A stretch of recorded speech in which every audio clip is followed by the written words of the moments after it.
In demand and on demand. എന്താണ് ഇത് തമ്മിലുള്ള വ്യത്യാസം? This job is on demand എന്ന് പറഞ്ഞാൽ അത് തെറ്റായ ഒരു സെന്റൻസ് ആണ്. This job is in demand എന്നാണ് പറയേണ്ടത്.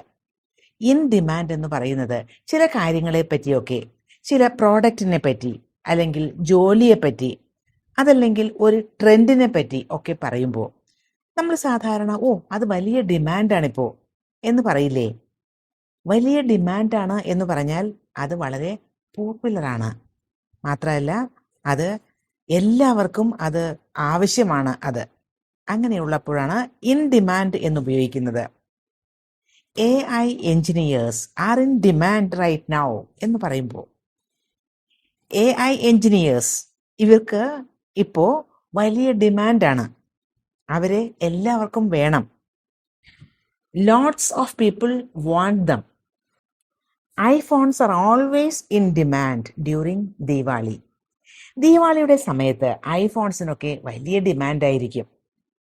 എല്ലാവർക്കും അത് ആവശ്യമായിരിക്കും. Electric cars are in demand now because of petrol prices. പെട്രോളിന്റെ പ്രൈസ് ഇങ്ങനെ കൂടിക്കൊണ്ടിരിക്കുകയല്ലേ, അതുകൊണ്ട് തന്നെ ഇലക്ട്രിക് കാർസിന് ഇപ്പോൾ വലിയ ഡിമാൻഡാണ്. അപ്പോൾ വലിയ ഡിമാൻഡാണ് എന്ന് പറയുമ്പോഴാണ് ഇൻ ഡിമാൻഡ് ഉപയോഗിക്കുന്നത്.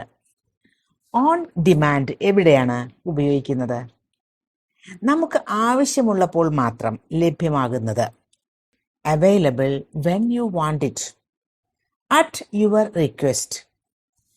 ചില സർവീസുകൾ, ചില വീഡിയോസ്, പ്രിന്റിംഗ് ഒക്കെ നമുക്ക് ആവശ്യമുള്ളപ്പോൾ മാത്രം ലഭ്യമാകുന്നതാണ്.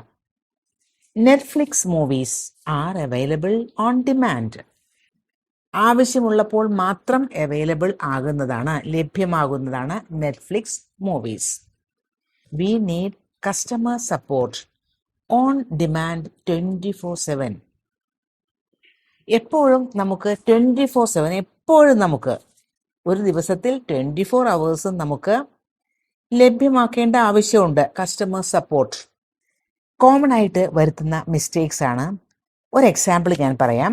നേഴ്സസ് ആർ ഓൺ ഡിമാൻഡ് എന്ന് പറഞ്ഞാൽ അത് മിസ്റ്റേക്കാണ്. Nurses are in demand.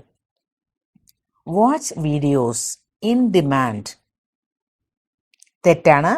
Watch videos on demand.